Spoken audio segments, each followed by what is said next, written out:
just by doing the data infrastructure, that's usually enough to close the gap for a lot of these businesses to see like massive improvements in what they can do. Data aggregation is the big one because it's like bringing all of your external data or tools from external sources into one spot with the level of granular detail that you see in each of the home sources. So pulling in every channel where you care to see information from and you care to make decisions from into one dashboard, the central source of truth for your business. Usually that's enough. Like the businesses that we've been working with, the people know how to like make good decisions. It's just they just don't have the time to build the reports because they don't know how to build, like write Python and set up the Google Cloud and use BigQuery and write SQL.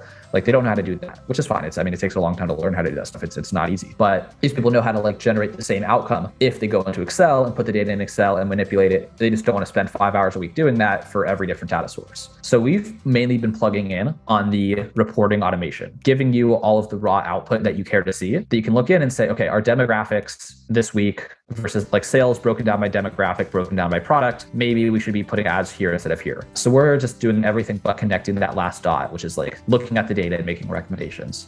All right, welcome to today's VidTao Podcast. This is VidTao co-founder Ian Naj, and today we're going to be talking about data and analytics with Louis Shulman. Louis is the co-founder of Orbit Metrics, and they are a data and analytics agency. So Louis has a ton of insights when it comes to how to apply analytics and data science to grow your business and really becoming a sort of plug and play data partner that will allow you to really scale. So we're going to cover a lot of Louis's insights, some tactics for your business, some strategies, as well as getting into some really interesting productivity and mindset hacks and strategies that Louis has. So a really exciting show. Can't wait to share it with you. So let's dive in.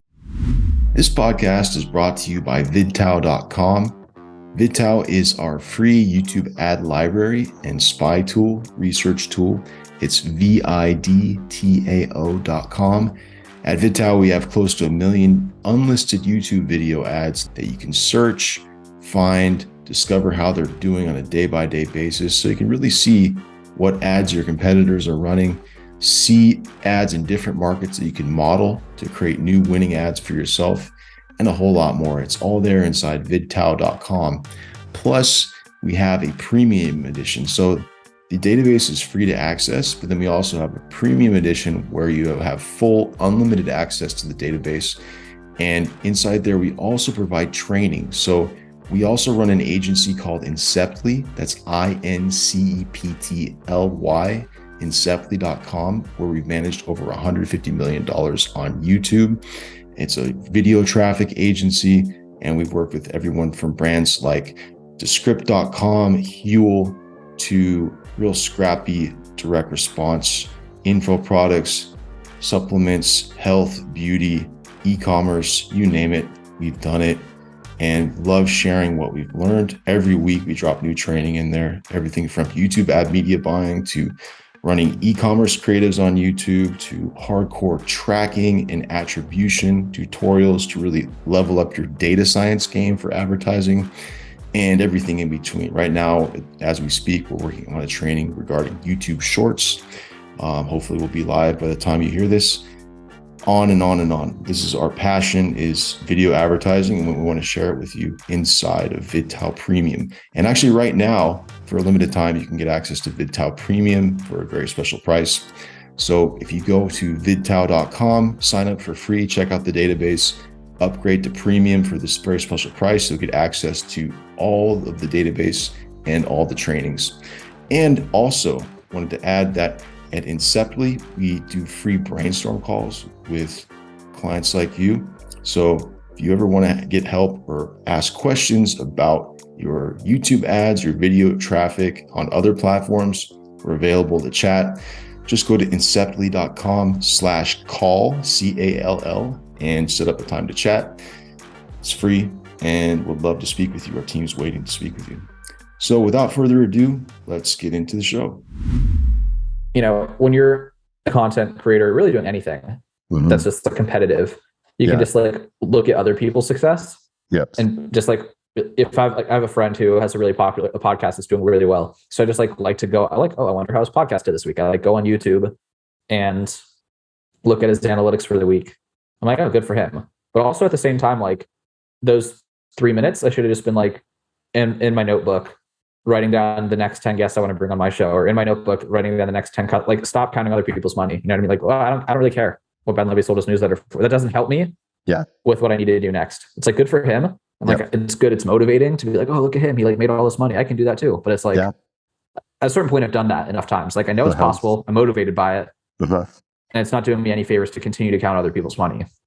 Yeah, that's a great advice.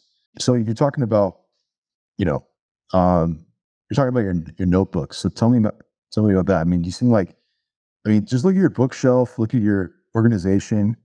You got you're pretty squared away there.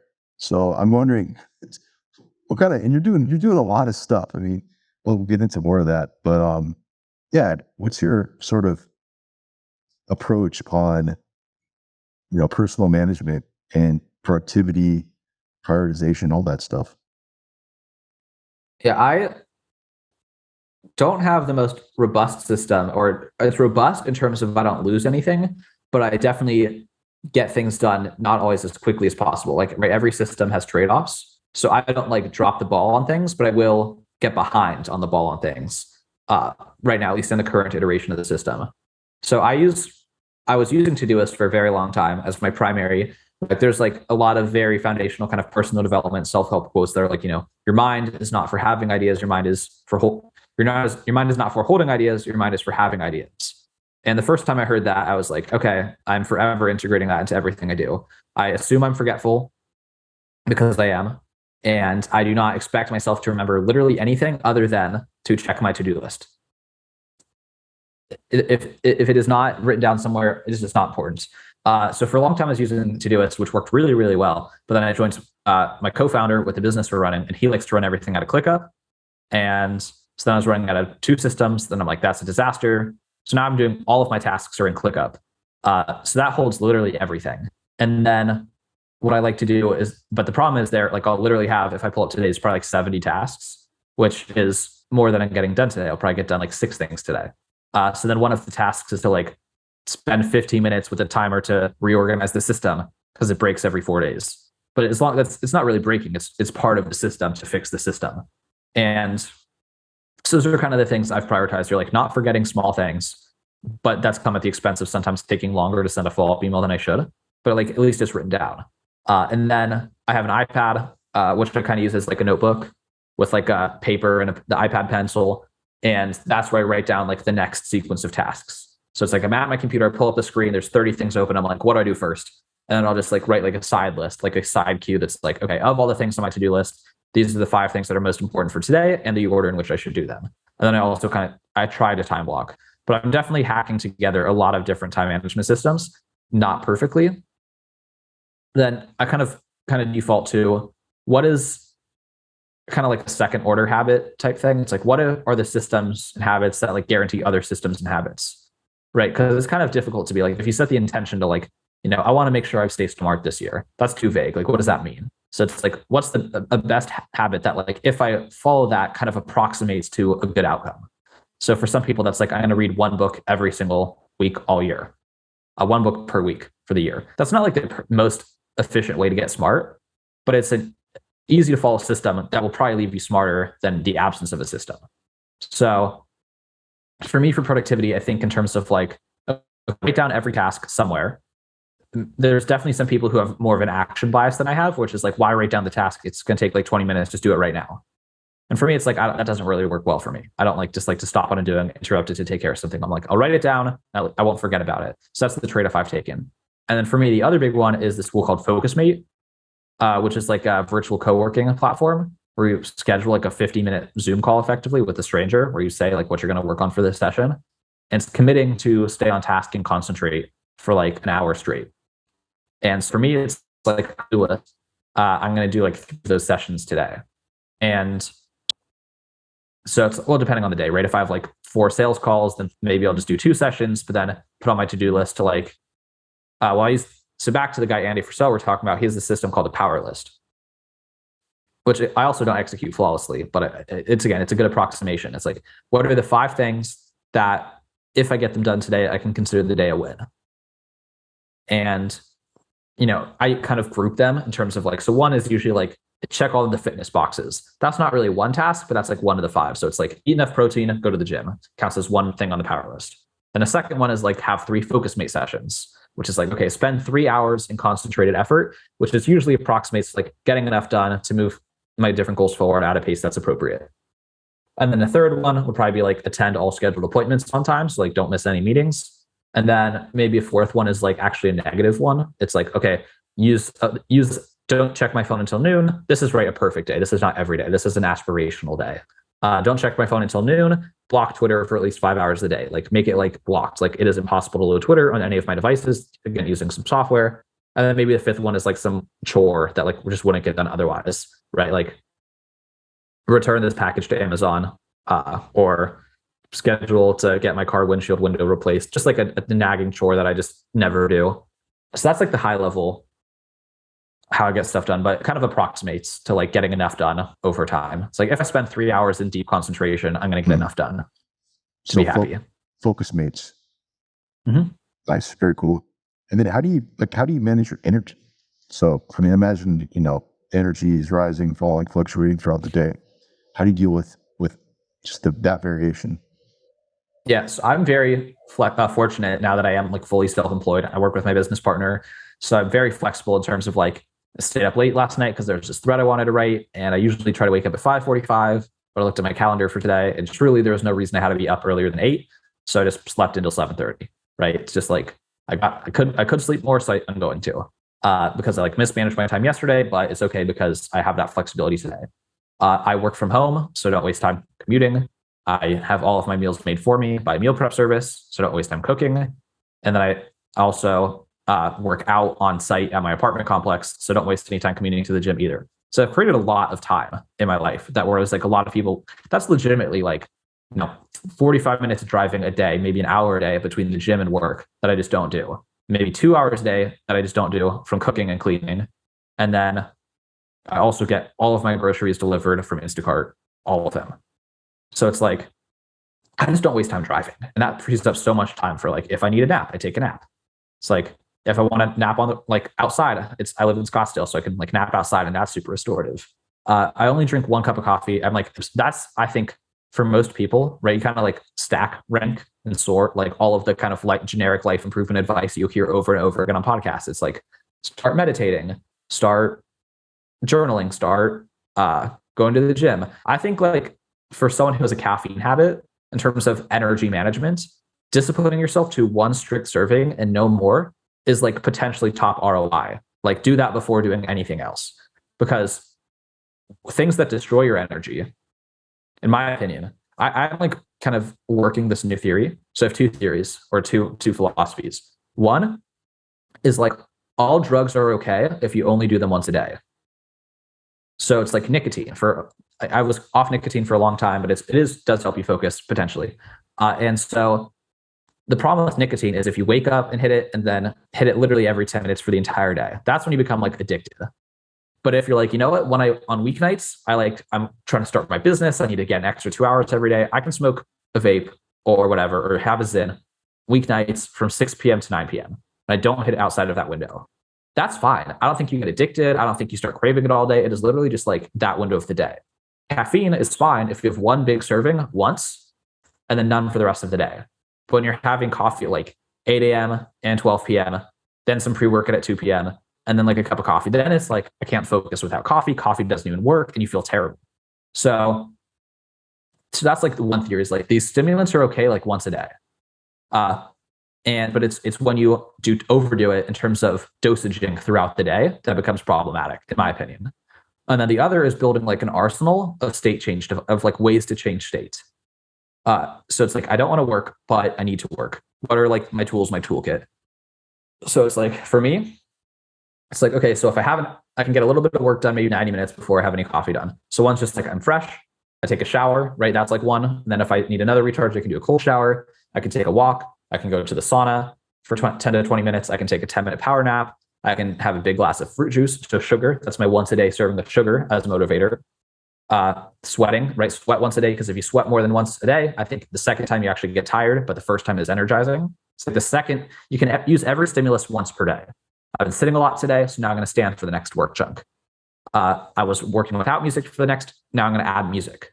But you can't just repeat the same trigger 10 times in the same day and then it stops working. So you literally have to build this arsenal of like 10 to 20 of these triggers. I was working in this chair. Now I'm going to kind of sit in a recliner with my laptop and kind of sitting back in like a really comfortable position. Making a phone call is usually a really good state change. Taking 10 minutes to read is a good state change. Pulling out a piece of paper and having some like analog thinking is a good state change. Watching a motivational video like once is a good state change. And so it's like, how many of these can you like have in your arsenal? Like literally, like I think of it like a soda fountain. It's like you have this like array of like 15 of these tools you can use throughout the day. And the key is just to use each tool once to keep it effective. So that's what I do for the things that are difficult for me, is like just use one of my state changes. And I just have so many that usually one of them works. Got it. And then you reset your inventory the next day. Exactly. Yeah, very cool. When do you play the piano? Not very often. That's a good one too, though.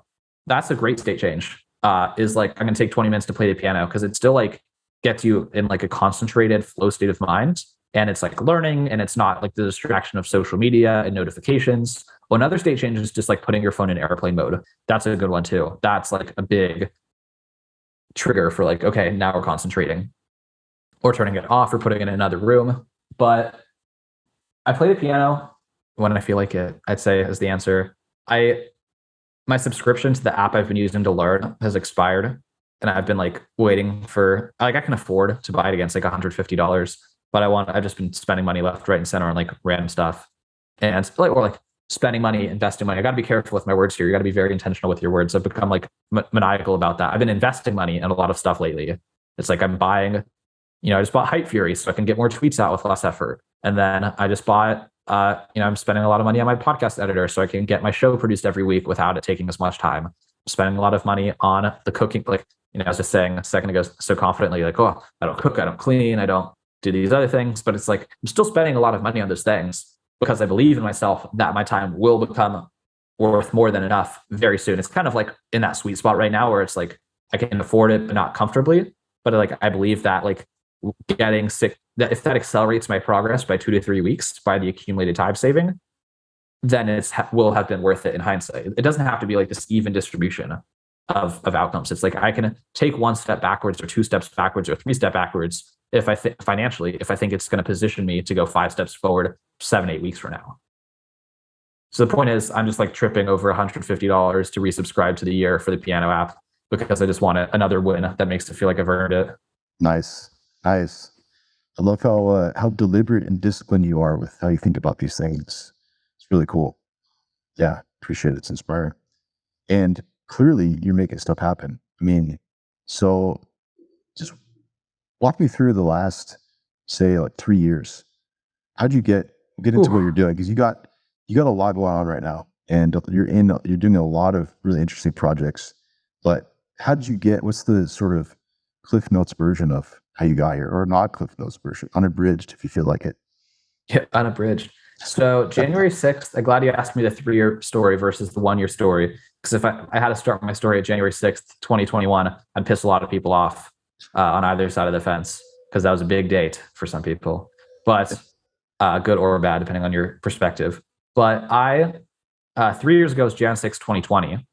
So September of 2019, I did a 4-month study abroad in Thailand where I had oodles of fun, lots and lots of fun. I was very used to studying very difficult things in school, right? I did engineering and math, and it was hard. And then in Thailand, I was like, I'm just going to get a business minor and take easy classes and have a lot of fun. So then I did that, and I came back to the US in 2020 and was like, okay, I need to not drink alcohol for an entire year, because that was just enough fun for a long time. I packed a lot of fun into those months. And I was like, I've been following entrepreneurship for a long time, like wanting to do it for a long time. And I'm like, I just straight up just had a good time in Asia and need to like have a year of progress to counteract that year of like fun. And I was also like, okay, I've been also trying to do fitness for a long time, kind of half-assed, and need to like have some results to show for my work in terms of like putting a lot of time into the gym, putting a lot of time into reading books, whatever. And I'm like, why don't I have much to show for it? Like, well, it's because I build up progress for 4 days during the week. And then I have like Friday, Saturday, drink a ton, sleep terribly, throw off my diet, don't work on the side projects, and basically like spend 3 days recovering, then have a productive Wednesday and Thursday and kind of repeat the cycle. I'm like, this is not that fun. Or like, this is discouraging because I'm putting all this pressure on myself to have like, let's call it above average results. And then I'm expecting too much from myself to also do all of that with a hangover and everything else. So I kind of like identified alcohol as like the biggest negative force preventing that. So in terms of both eating enough, because if you're hungover, you can't hit your macros, or at least I can't, because I have a difficult time eating when I have a hangover. I'm like, my stomach feels terrible. There's no way I'm eating 200 grams of protein today. So basically 2020 was like, all right, clean start, clean vessel. So September of 2019, I was at Burning Man. And I saw this 40-year-old woman who was like this like Dallas Cowboys cheerleader. And she was like gorgeous. I thought she was like 25. I was like, who are you? And she's like, I've just never smoked or drank or done anything or sugar in my entire life. And I was like, that is insane. And like her face, man, was like the most like youthful, vibrant, happy face in my entire life. And I was like, that stuck with me. And so I kind of like modeled 2020 after this random woman I'd met at Burning Man. I called it like, because she's like, I'm a clean vessel. I'm like, wow. So I called the year like the clean vessel year. And it was like, I'm not going to do any of that stuff. And I'm going to look radiant into my 40s, like this Dallas Cowboys cheerleader at Burning Man. And so I was back in school in Alabama. I was a junior in college at the time. And so I started drinking, hitting my macros every day, doing a gallon of milk a day, like more like 3/4 of a gallon of milk a day, like realistically, but like straight up, like putting 5 gallons of milk in my grocery cart every week and eating a ton and taking my classes. I think I had a light credit load that semester. I think I had like 13 credits. And I was literally just letting myself sleep enough. I was like sleeping like 12 hours a day. Because when you're trying to put on weight, you're just exhausted because you have to eat so many calories. You're just totally lethargic. So I kind of like built in that buffer to like get lethargic. And then the pandemic hit, or I want to be, again, precise with my words. The government reaction to the pandemic, or however you want to call it, societal reaction, because I still don't totally know what happened in terms of like the truth. But what I can say objectively is like my school and society imposed some rules that changed my life, that I allowed to alter my life, because there's plenty of people who chose to react differently and had different outcomes. It's kind of like always want to presume there was agency I just didn't act on at the time. So I moved home and the gym's closed, and I was like, this is like in March, April. And I'm like, if I continue to drink milk at this pace without access to a gym, I'm going to become obese.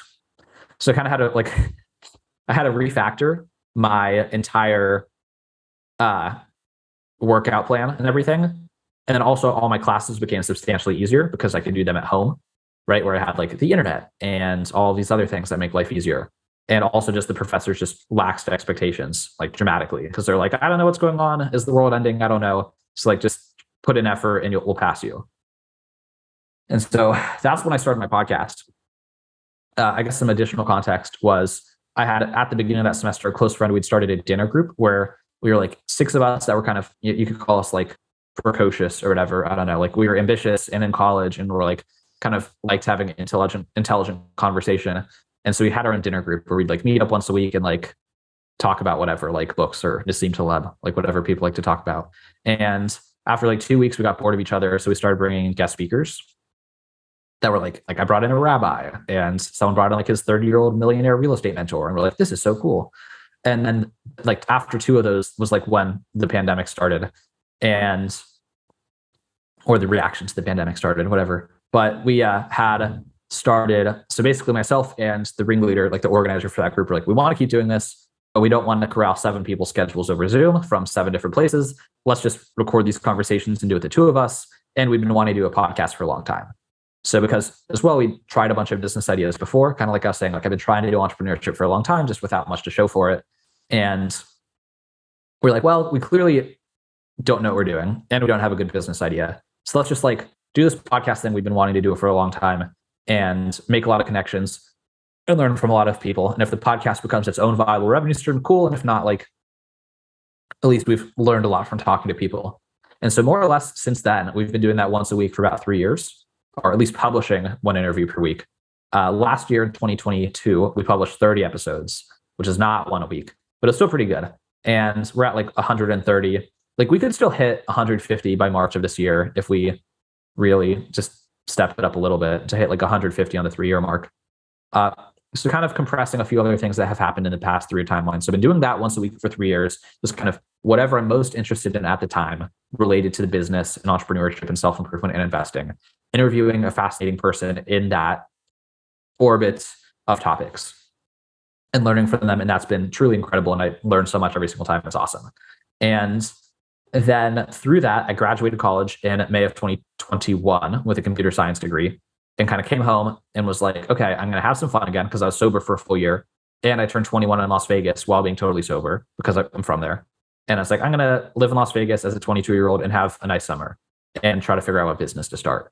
And I didn't really party that much in college during the pandemic. So I was like, I'm just going to live it up in Vegas for a couple months and hopefully start some businesses.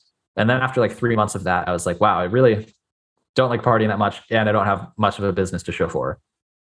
And so I'm like, but I can, I worked through college and stuff. So I like had a good amount of money saved up, and I went to school on a scholarship. I was living at my parents' house. So I'm like, I could keep up this lifestyle of publishing my podcast and going out and chilling in my parents' backyard, reading books, talking about entrepreneurship indefinitely.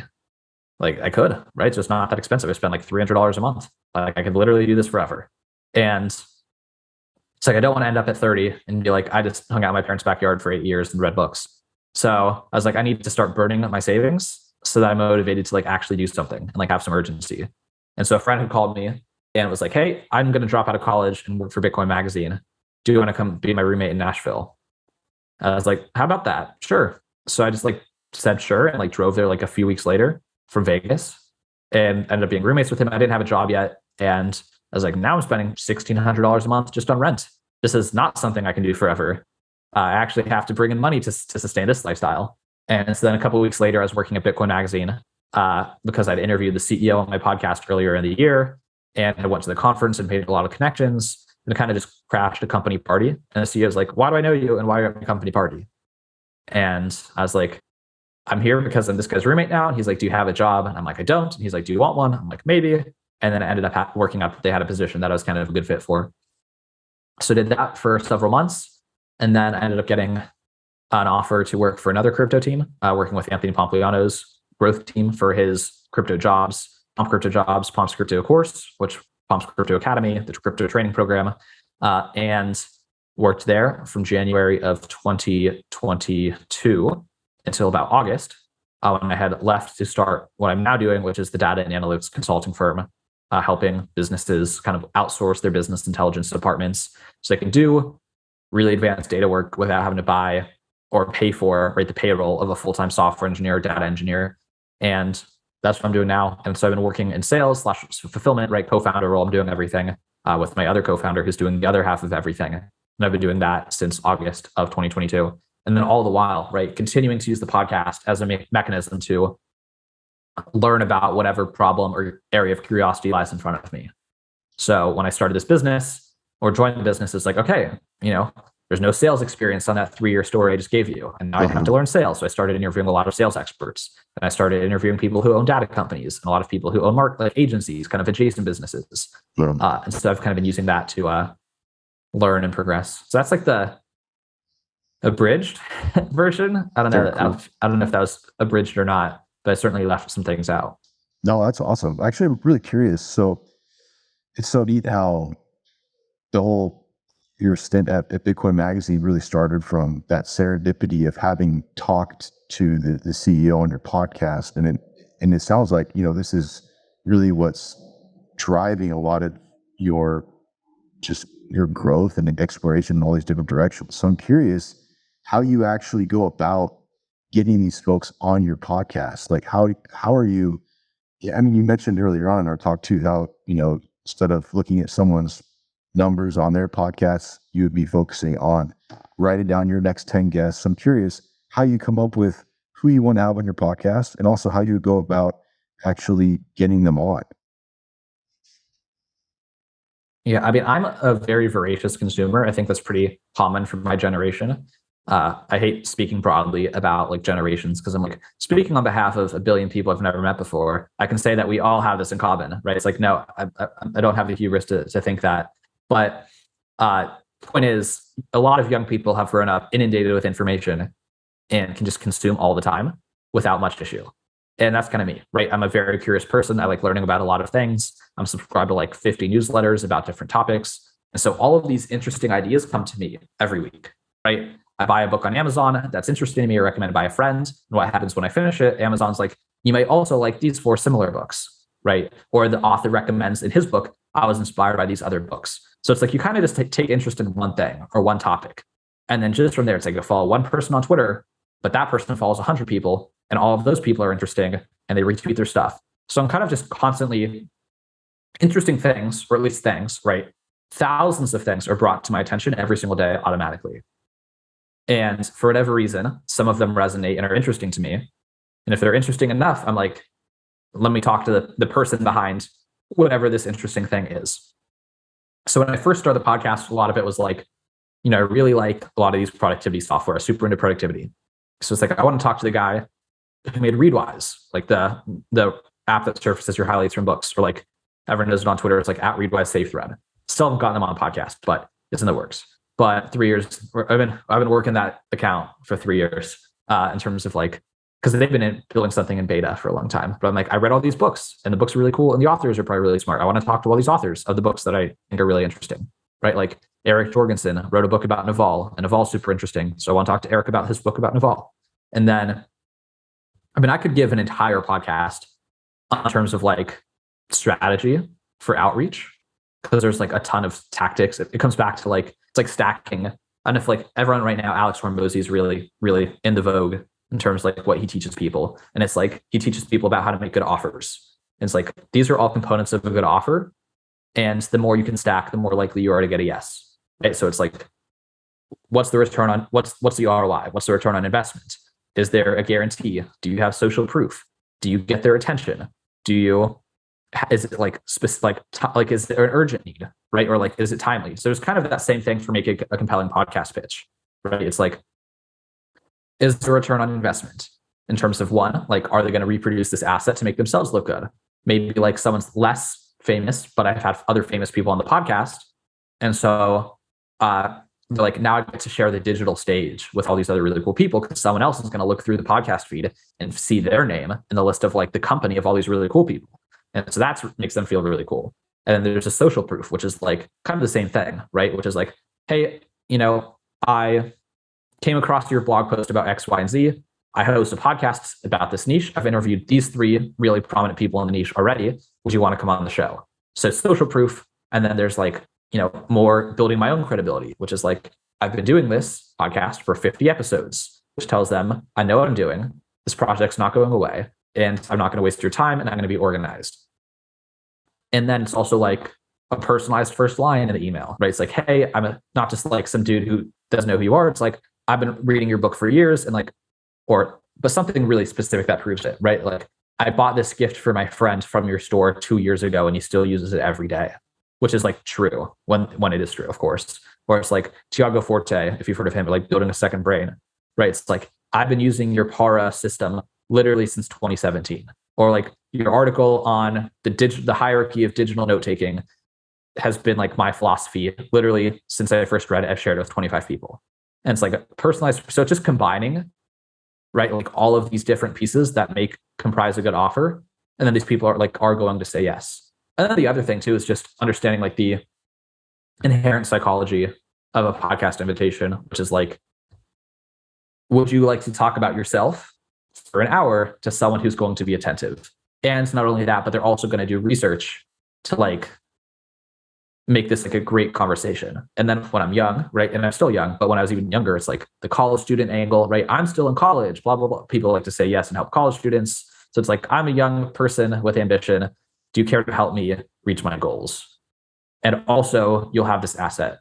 So there's a lot of basically just stacking, making it a better offer over time. So when we didn't have any of that stuff, episodes, let's say 0 through 25, it was like people in my personal network that were cool and interesting, right? So it's like this professor at my school who it's like, sure, they'll help me because like they're my professor, but they're still really interesting and really smart and accomplished. They're not like famous on Twitter, but they're still awesome. Or it's like, a family member who has a business. It's like, I want to learn from you. And then that got me to 25 episodes. And then from there, it's like other people take me seriously because I have 25 episodes. Right. So kind of just compounded and snowballed very quickly. Very cool. Very cool. So are you still using Tiago Forte's building a second brain, Para, all that? Do you still use it? I use pieces of it. So I've not gone through his full system. I've not read his full book. I've like read a lot of his content over the years. And one thing Tiago talks about that I do all the time in terms of like a mistake I make is putting like conflating a project and a task. Okay. So it's like I'll put on my to-do list, right? Like send second cold email campaign. Mm-hmm. But what is that, right? Yeah. that's like build a list of 1,000 leads. But then it's like write the first email, write the second email, write the third email, clean the list, import the list into the software, make sure it's like 7 or 8 discrete tasks. And so just some of those, like, I'm like, why am I stressed this week? Why have my expectations for what I should be getting done not matching what I'm actually able to get done? It's like, well, I only have 10 things on my to-do list, but each of those things is a genuine actual project that I've not put up into smaller pieces. That's more of this project management stuff than a second brain stuff. When I was doing a lot more writing than I am doing now, I've done a lot of like, probably published like 100 blog posts in the past 3 years, but most of that was comprised in like a 2-year period, not including the last year. When I was really into that, a lot of his like digital note-taking stuff was really, really helpful in terms of like the, the progressive summarization, which is like every time you revisit a note, make a higher and higher level summary that condenses that note into fewer and fewer sentences that continue to encapsulate the whole concept. And then I was really into the whole Rome research thing with like Nicholas Lumens and how to take smart notes by Sankey Ahrens and like the graph database and all that. And like I still have this system, which is very, I don't know what this first one is. Okay. Which is still very offline, but like 1,000, like straight up like 600-700 note cards of like interesting ideas and frameworks and principles and reminders and mindsets and stuff. And like I'll flip through this, not quite every day, but a couple of days a week, I'll flip through about 20 to 30 of them, which is of like the most interesting ideas and beliefs and habits I want to like continue to instill and remind myself of and like literally reprogram myself to be more aligned with. And sometimes as I go through it, I'll encounter something that's like interesting and then I'll add to it, which is back to like the second brain system of like, here's this external resource of all of my best ideas. And I'm continuously revisiting it and reminding myself of it. And over time, like adding to it. So like here's one, right? It says use FocusMate frequently. Because it's like sometimes I forget to use FocusMate, but life in general, like I said at the beginning, is usually better from a productivity and output perspective when I'm using FocusMate really often. So it's just that I'd say that's like a pretty second brain-esque system that's still part of like my weekly rhythms. Nice. And is that, what's it called? Is it Zettelcast? Is that the? Yeah, Zettelcast. Yeah, is that the one? It's kind of that like serendipitous encountering little knowledge pieces. Yeah, where is that book? Oh, so that's you see the one, this one. It's got like the yellow and the red and the blue. It's like right by my finger. Oh yeah, right there, yeah. Yeah, so that's the book about the Zettelkasten technique. Okay. Nice. How to take smart notes. But yeah, that's like the German, it's a really interesting theory I wrote like a paper about it in school and it was really cool. But it's like a Zettelkasten, basically like a bottom-up system, which is kind of like all of your best ideas, continuously revisiting them and like building them over time and drawing connections between them. But mine's not like categorized or organized for the most part. So that guy, he had a crazy amount of output with all the papers he was doing, right? It was something ridiculous. And he credited it to that system. Something like that. Yeah. When I was, like I said, when I was writing more, and that was my goal to publish more frequently, it worked really well. Like I was overflowing with ideas and things to talk about. And like I was able to pull in like tons of relevant examples from like disparate things that were like kind of really cool. What's the non-linear lateral thinking is the term, right? Like it's really interesting when you're given an article about sleep and then you like give some metaphor from, I don't know, like podcasting. I don't know, just like because you're encountering all these ideas in this mix, like the way things kind of serendipitously mix, and I'll shuffle the deck, right? So it's kind of like I'm not seeing all the same ideas in the same sequence. But his name was Nicholas Lumens, and I don't know if he was a psychologist or sociologist, but basically just like reviewed all of his ideas all the time, and you could just see all the connections between them. Like I remember before I read that system and kind of like had this second brain-esque setup in my life, like I remember when I would be in school and I would be asked to write a paper. I was like, cite 2 external sources. I was like, how am I going to find 2 external sources to support this? Right? I was like, how on earth am I ever going to do that? And then after using that, I like submitted a paper where I like literally brought in like 14 sources. They asked for 2. Like, why did you do that? And I'm like, I literally just remember all of these things that I've encountered over time because I use Instapaper for all of my articles, because I use Readwise frequently, right? The thing that surfaces all of my highlights from the Kindle books. So that is also a second brain habit I do as well. I still use Readwise pretty frequently, which automatically pulls in all of my highlighted text from every book I've ever read on Kindle and every article I've ever read on Instapaper, and also tweets I've saved. So it's like when I encounter a good idea, I'm re-encountering it constantly.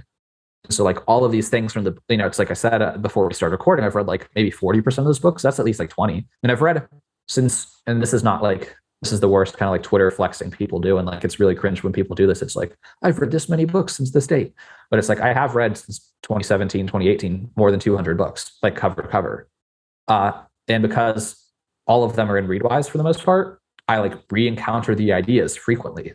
So like I could still reference material from most of those books really well. So when I was tasked with writing a paper, it was just like, I just like went to Readwise for 20 minutes and just like let things hit in my brain. And then I just like, the paper came together. So like I said, when I had to publish frequently or wanted to publish frequently, this stuff worked like too well. That's just not what I need to do right now. Insane. So Readwise actually surfaces it randomly. So it takes your quotes and sort of scrambles them and just pops stuff up. Exactly. Very cool. And then they have like spaced repetition there as well. So it's like, if you like a quote and you say how often you want to keep seeing it, but it's kind of like in a non-cringy way, it's great. It's great software. That's super cool. Yeah, I was also like, when I was in school, I was really into Anki, like the flashcard system. I just didn't have that many classes that like needed me to learn via flashcard. Yeah. But Anki's great. Yeah, I learned Hungarian with Anki, which is a really hard language. And it was crucial. Just like it's magic how it sticks in, that spaced repetition stuff sticks in your brain. It works so well. Well. It's crazy. And like it's on your phone too. You can just do it whenever you got a spare 30 seconds, knock through a few, and it just sticks. It's wild. Yeah, I mean, I learned Thai for like 3 weeks, or like nice. Like when I was in Thailand, I like took a Thai language class, and I like used Anki, and I was just like studying for not many hours, like 10 minutes a day. Yeah, and I was getting so good at the vocab. I bet, and like I still remember a lot of it. Not that much. It's buried in the It's crazy how that works. That's super cool. I mean, so let's fast forward to what you have going on with Orbit, right? So you have this background in computer science and obviously with marketing, and now you're basically helping. It's like you're like you described it when we had our first chat. It's like you're like a fractional CIO or CI, but I'm butchering the acronyms here. But how did you describe it? I forget. Yeah, fractional chief data officer. Chief data officer. That's right. Yeah, fractional, which is amazing. Like everyone talks about, oh, we're going to be data driven, So how do you help companies who have the aspiration but don't have the means or the background to make that happen? How do you plug in and actually make that a reality for these people? Our first step is always the data infrastructure audit, which is like, do you have a system to see all of your business data automatically up to date in the level of detail you need to make good decisions? In the future, we'd like to get more and more advanced in terms of also playing the role of analyst and also playing the role of making recommendations. But just for now, we found that there's enough low-hanging fruit for dramatic improvements. And I say just, right? Because like my partner does the work, so I'm like, it's easy because he does it. But for him, it's like, it's a bit substantial amount of work. But just by doing the data infrastructure, that's usually enough to close the gap for a lot of these businesses to see like massive improvements in what they can do. So a lot of people, specifically with marketing data, there's their whole like data aggregation is the biggest problem. Well, we solve a lot of problems, but data aggregation is the big one because it's like bringing all of your external data or tools from external sources into one spot with the level of granular detail that you see in each of the home sources. So pulling in every channel where you care to see information from and you care to make decisions from into one dashboard, the central source of truth for your business. Usually that's enough. Like the businesses that we've been working with, the people know how to like make good decisions. It's just, they just don't have the time to build the reports because they don't know how to write Python and set up the Google Cloud and use BigQuery and write SQL. Like they don't know how to do that, which is fine. It takes a long time to learn how to do that stuff. It's not easy, but these people know how to like generate the same outcome if they go into Excel and put the data in Excel and manipulate it, they just don't want to spend 5 hours a week doing that for every different data source. So we've mainly been plugging in on the reporting automation. So giving you all of the raw output that you care to see, that you can look in and say, okay, our demographics this week versus like sales broken down by demographic, broken down by product, maybe we should be putting ads here instead of here. So we're just doing everything but connecting that last dot, which is like looking at the data and making recommendations. And that's just because it's more difficult. Well, not more difficult. We just haven't come up with the best way to price that yet. In terms of like, because we could put together reporting automation. We don't want to promise like, I just don't want to charge someone money and be if they're doing well. In terms of like, I looked at your data and your report. Here's the report. I actually don't have any recommendations. Like you're putting the right ad in front of the right people and it's working. Keep it up.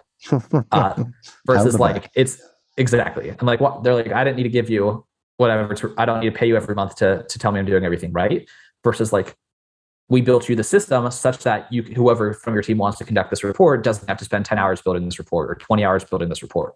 And it's in greater level of detail.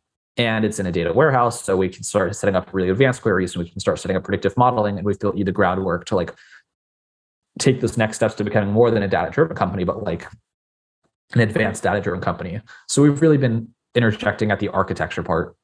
And for most businesses, the level of work that requires is it's a specialized type of knowledge for sure to do it well, but they don't need a full-time person to do it. You don't need a full-time software engineer. You don't need a full-time data analyst. So you don't need to spend $10K a month on that. But you're not going to get it done for $500 a month either. And you're not going to get it done for a one-time build of $2,000 because you have to like build sustaining architecture to keep everything connected and keep everything online. And when APIs change, to make those modifications. So it's like you need a fractional team member, right? You need someone with a serious understanding of marketing and a serious understanding of software and data architecture to be on your team periodically, to front load most of it, but then be there when you want to integrate a new marketing channel or you want to make a change to it or you want to see a new number to make those changes and to make sure it still works. So that's been our kind of thesis that we've been working off of. That's really cool. What sort of clients are you most excited about collaborating with to give them this sort of visibility on their data? I think what I'm most excited with are working with brands directly. We've been working with a lot of agencies, and I'd love to continue working with agencies. But the agencies are mostly concerned. Some agencies are kind of counter incentivized to fully report everything. Uh-huh. Right? They just want to, because the agency at the end of the day is going to want to look good. They're going to want to make the numbers look like, look at us, we're making you all this money. But if it doesn't say that, they're like, why do you show them the dashboard that says we didn't make the money this week? So it's like, it's kind of like a weird counter incentive, but we could do it for the agencies internally, where it's like, here's your internal dashboard of how you're doing across all for your clients. So you know this, again, which is kind of the same thing as working with a brand directly. But there's a lot of tools that for like an online brand, like Hyros or Triple Whale, will pull in like your ad data across a couple channels.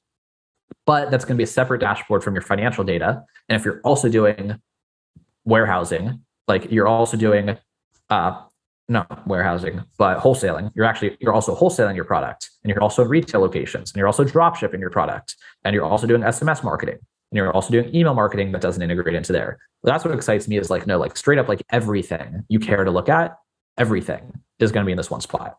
So it's like your CEO can look at this once a week and trust that everyone's doing their job. You can look at this every week and see that all the channels are taken care of. And there's no like, if it's important and you're spending money on it, you should be able to, and it's a trackable outcome, it should all be in one spot. Makes sense. And then you mentioned modeling too. So are you doing like marketing mix modeling, things like that with all this data and running predictive tests in the future? Is this an option when you put everything together like you're describing?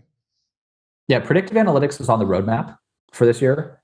It's something where we could do it.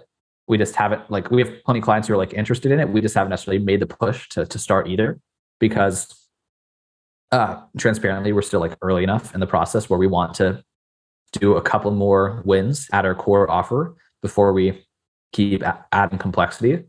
But that is why we're we're adamant about everyone getting into a data warehouse because it's the right way to do it. Your queries are going to load faster. If you want to run a multi-channel attribution model, like you're not going to be able to do it any other way. If you want to do cross-channel reporting, like if you want to, let's say, see how your the interplay between the ads you're bidding on in terms of like Google keyword ads, for example. If you want to see the interplay between your bidding on keywords and how that relates to your organic search, there is no other way to do that other than having your data in a warehouse, or at least no other straightforward way.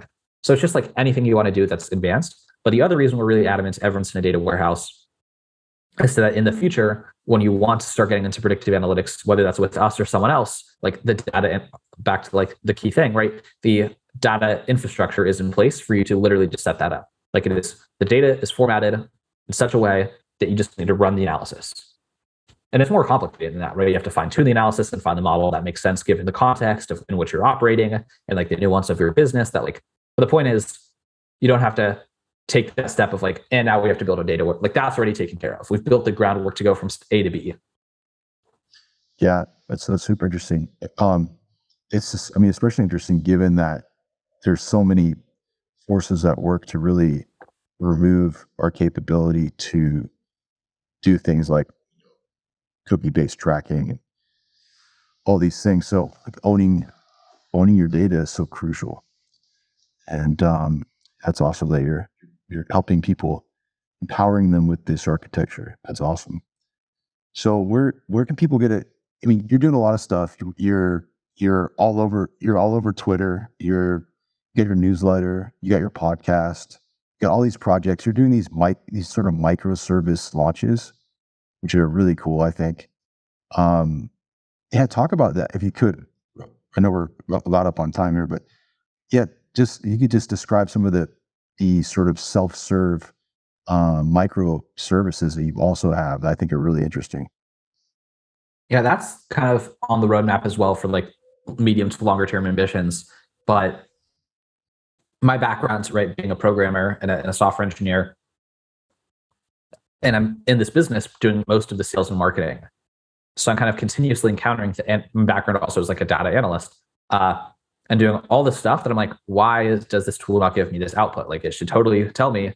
Like, so Lemlist is the one that we're referring to as using Lemlist for cold outreach. And right, I don't know anything about cold outreach. All I kind of do, right, is just explain cold outreach for podcasting, but I don't know it from like a B2B lead gen perspective.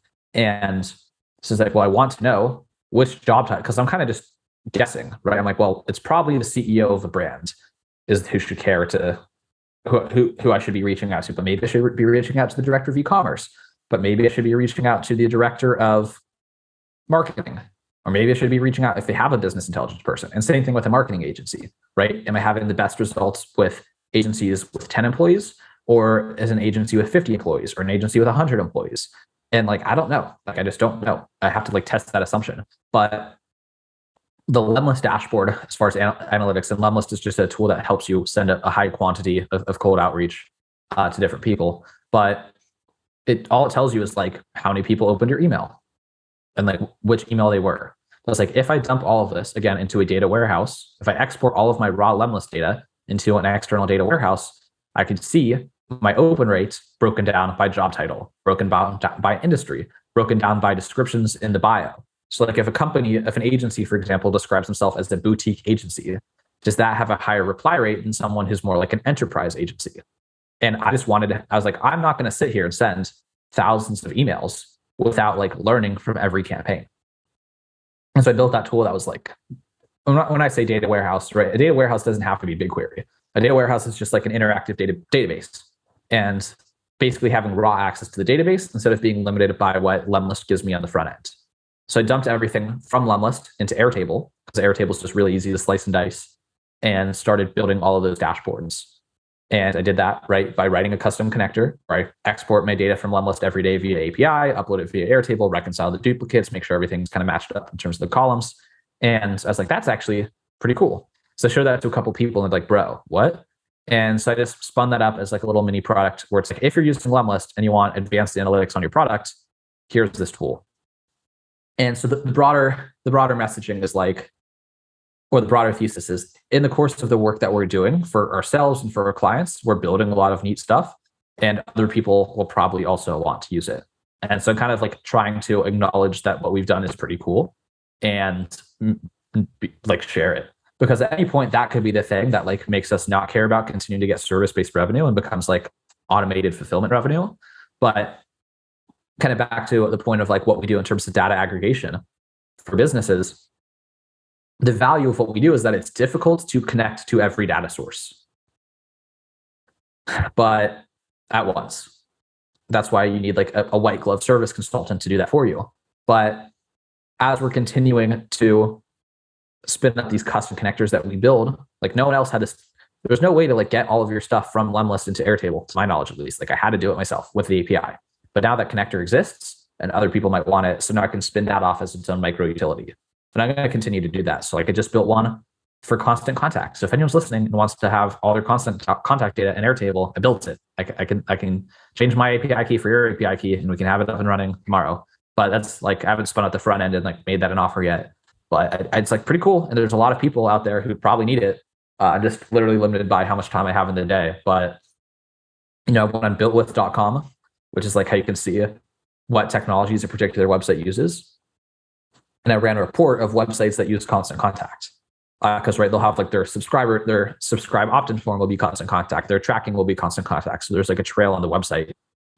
And so I did that. And there's like all of these just like government agencies that use constant contact and legacy companies. And like, I guarantee you that like no one on these companies, like nobody is looking into their email marketing data to like make advanced reports and suggestions. So like that's like a little microservice I could offer as a product. But just all like as we continue to solve problems, like some of them are definitely going to be more repeatable and scalable than others. And so we're trying to like acknowledge that and kind of systemize and document that along the way. That's awesome. And that's actually how we got Kotek. Like he did cold outreach to me because I was calling him Lemlist. So exactly. Yeah, kudos, man. It's fantastic. Well, Louis, where can people get in touch with you and follow what you're doing? I'm pretty reachable on Twitter at Louis Shulman, LouisShulman.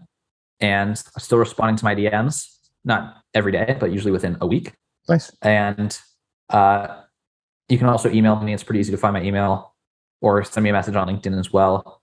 And I will reply to you for sure. For at least, I'll give myself like a 2-year window from this podcast. I'll apply to, maybe I'll be too busy 2 years from now. Not that like I intend to be there from like any points, just like, again, back to interfacing with reality. It's like, if I could remember everything, I wouldn't use to-do list apps. It's like, if I could reply to every message, I will. It's just like, there comes to a point where maybe you can't. So not promising that indefinitely. Like there are old podcasts you listen to people like Tim Ferriss. I don't know, maybe not Tim, but like people like on their first couple podcasts before they like got large were like, I reply to every DM. Like Dickie Bush. Like I interviewed Dickie Bush when he had like 7,000 followers on Twitter. Oh, wow. Early days. And he was like, hey man, like he was like, hit me up guys. If you have questions, I'll chat about this stuff. And I'm like, well, the man can't respond to every DM he gets. He has 300,000 followers. Like he just can't. Yeah. So I'm kind of being optimistic that I will continue to grow and not be in that position. But I would like to. The intention is to be reachable. But which means Twitter, LinkedIn. LinkedIn, yeah. You can find me. Which your LinkedIn is pretty self-explanatory too. Louis Shulman. Same spelling. Spelling. And then from there, there's like all the links and bios and the relevant projects and the Google. I mean, my name is not too common where I had to compete with too many other people to show up for my name on the internet. That's awesome. And then the website for the agency is Orbit. What is it? Orbitmetrics.io. Nice. Very cool. Awesome. Louis, well, really great to chat. Learned a ton. And I think our audience is going to get a lot of value out of this. And so I think it's brilliant what you're doing with the agency too. And then spinning out these microservices or micro utilities as well. That's so cool. So yeah, man, thanks so much for chatting. And hopefully we can have another chat sometime soon. So appreciate it. Anytime, man. Thank you, Ian. Awesome. Awesome, Louis. Have a great weekend. You too. We'll be in touch. Cheers. Take care. Bye-bye. All right. Well, thank you for joining us for this episode of VidTao Podcast. Again, my name is Ian Naj, co-founder of VidTao, and really appreciate you having a listen. And it means a lot. So if you have any feedback, go ahead and email us at info@vidtao.com. Love to hear your ideas for future shows, future guests. If you want to be a guest, let us know. Love to chat. Also, just as a reminder, this show has been sponsored by VidTao, which is our free YouTube ad library. VidTao.com. Again, you can go to VidTao and look up over 1 million ads at this point inside of VidTao. They're all unlisted YouTube ads. You can see what your competitors are running, track the results on a day-by-day basis, find new ads inside of our YouTube ad library, VidTao. And we also have a premium edition of VidTao. So the library is free to access, but for full unlimited access to the library, we have a premium edition of VidTao. We also have training from our Inceptly.com agency, which is our sister company to VidTao, where we've managed over $150 million on YouTube. We provide training on media buying, creatives, tracking, copywriting, everything in between. It's all there inside of VidTao Premium. And right now we're running a very special deal on VidTao Premium. And you can go claim that right now at VidTao.com. When you sign up for free, you'll see the offer to join Premium and go there and check that out. And last thing, we also do free brainstorm calls with our agency Inceptly. Go to Inceptly.com/call. And we love brainstorming with you on your video advertising and just marketing in general. Love to chat. So Inceptly.com/call, CALL. Would love to speak with you. So thanks again for joining us and looking forward to the next show. In the meantime, have a great week.